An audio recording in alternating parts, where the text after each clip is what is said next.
పండగలొచ్చినా, శుభకార్యాలొచ్చినా మామిడి తోరణాన్ని ఎందుకు కడతారు? తెలుసుకుందాం నేటి మహర్షి టాక్స్‌లో శాస్త్రీయంగా, ఆధ్యాత్మికంగా. శుభానికి స్వాగతించేందుకు చిహ్నం మామిడి తోరణం. లక్ష్మీకరం మామిడి తోరణం. మనకు ఏ పండగలొచ్చినా, ఇంట్లో శుభకార్యాలు జరిగినా మామిడి తోరణాలు కట్టడం సహజమే. పచ్చగా తోరణాలు కట్టేందుకు ఉపయోగించేది మామిడాకులే. మామిడాకులకు చాలా పరమార్థం ఉంది. మామిడి ప్రేమకు, సంపదకు, సంతానాభివృద్ధికి సంకేతమంటారు పెద్దలు.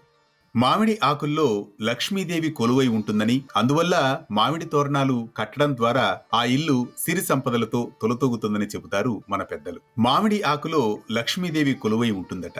అందువల్లే మామిడి తోరణాలు కడితే ఆ ఇంట్లో ధనం చేరి సిరి సంపదలతో ఇల్లు తొలతూగుతుందని చెబుతారు పెద్దలు. ఇక శాస్త్రీయంగా పరిశీలించినట్లయితే శుభకార్యాలైన, పండుగలైన ఇంట్లో హడావిడి వాతావరణం కనిపిస్తుంది. ఎక్కువ మంది బంధువులు, మిత్రులు ఉండే అవకాశం కూడా ఉంటుంది. ఈ సమయంలో ఇంటి పరిసరాలను ఈ మామిడి తోరణాలు పరిశుభ్రం చేస్తాయని, గాలిని శుద్ధి చేస్తాయని, కార్బన్ డయాక్సైడ్ ను నిరోధించి ఆక్సిజన్ ను ఎక్కువగా విడుదల చేసి మనకు ఒక జీవన శక్తినిస్తుందని, తాజాదనాన్ని ఇస్తుందని చెబుతారు. అంతేకాదు, మామిడి చెట్టుకు, మామిడి ఆకులకు ఒక ప్రత్యేకత ఉంది. అదేంటంటే మామిడి చెట్టు నుంచి ఆకులను వేరు చేసిన అవి వారం 10 రోజుల వరకు కార్బన్ డయాక్సైడ్ ను నిరోధించే గుణం, అలాగే ఆక్సిజన్ ను విడుదల చేసే సహజమైన గుణం కలిగి ఉంటుందట. అందుకే ఇలాంటి దూరదృష్టితోనే ఏ పండుగలైనా, శుభకార్యాలైనా ఇంట్లో మామిడి తోరణాలు కట్టాలని మన పెద్దవారు ఎప్పటి నుంచో సూచించారు. అందుకే మన పూర్వీకులు తరతరాలుగా ఈ మామిడి తోరణాలు కట్టే సంప్రదాయాన్ని కొనసాగిస్తూ వస్తున్నారు. మామిడాకుల రూపం ఐశ్వర్యానికి సంకేతం.